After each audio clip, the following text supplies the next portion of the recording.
Ronaldo, Ronaldo, Ronaldo. Snyder, yeah boy. Wow. Do you feel that? That raw, unfiltered emotion? The sheer unpredictability of the beautiful game.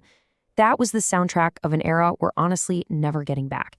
Because I am here to tell you that 2014 was the exact moment football stopped being just a game of passion and magic and officially became a cold, calculated science. And 2026? Well, 2026 is the final, undeniable result of that evolution. All right, let's dive straight into this explainer and figure out how this actually happened. We're going to see exactly how the sheer emotional chaos of the past transformed, step by step, into the hyperclinical, data-driven machine of the present. You see, 2014 wasn't just another tournament. It was a massive tipping point. It was this moment when the romantic era of the sport clashed head-on with a completely new age of tactical precision, and it left a permanent mark on how the game is played, managed, and analyzed today. Section 1, 2014, Brazil's national nightmare. To truly wrap our heads around this shift, we gotta transport ourselves back to a moment of pure, absolute shock in Belo Horizonte. The proud host nation, backed by a weeping stadium, fully expected a coronation, but instead, they met a perfectly calibrated German machine, 5. Just let that terrifying reality sink in for a second. Germany scored 5 goals against the hosts in just 29 minutes.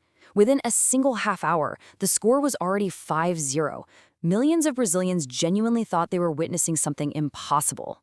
The 7-1 disaster became one of the biggest shocks in sports history, and it was the ultimate proof that ruthless clinical efficiency could absolutely shatter emotional momentum. Section 2. Iconic innovations and moments. Now, that 2014 tournament was incredibly unique, mostly because it was defined by this breathtaking, raw sporting magic, but it was actively hiding the seeds of data dominance and absolute specialization. I mean, just think about the sheer volume of wild moments. The defending champions, Spain, completely dismantled 5-1 and knocked out in the group stage. Robin van Persie becoming the Flying Dutchman, literally floating through the air in a perfect arc to head a through ball from Daley Blind over Iker Casillas. Colombia's James Rodriguez controlling a headed pass with his chest, instantly pivoting and striking this sublime dipping left-footed volley off the crossbar at the Maracanã to win the Puskás Award.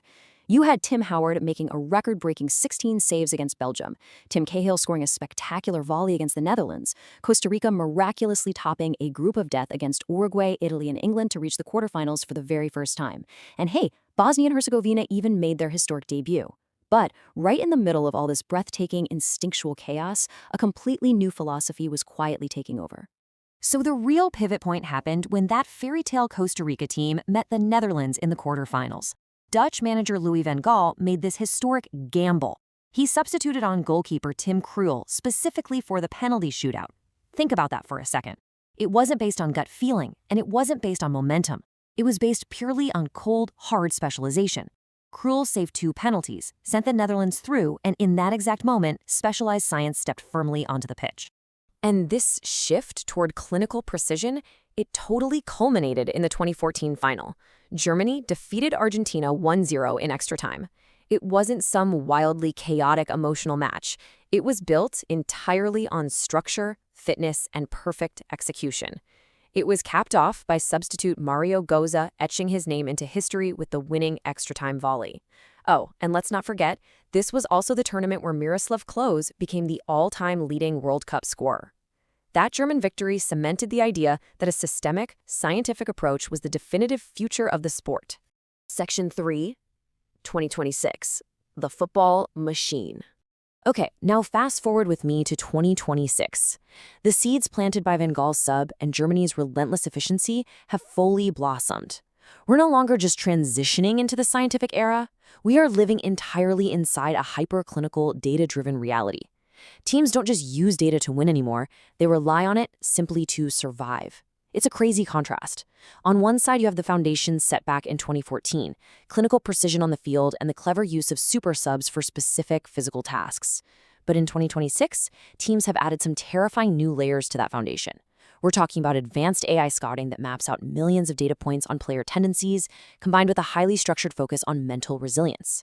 The game is being played in algorithms and in the mind, long before the players ever even touch the grass. And get this, here is an unknown twist that almost nobody talks about. If you look at the breakdown of backroom staff today, it shows something absolutely fascinating.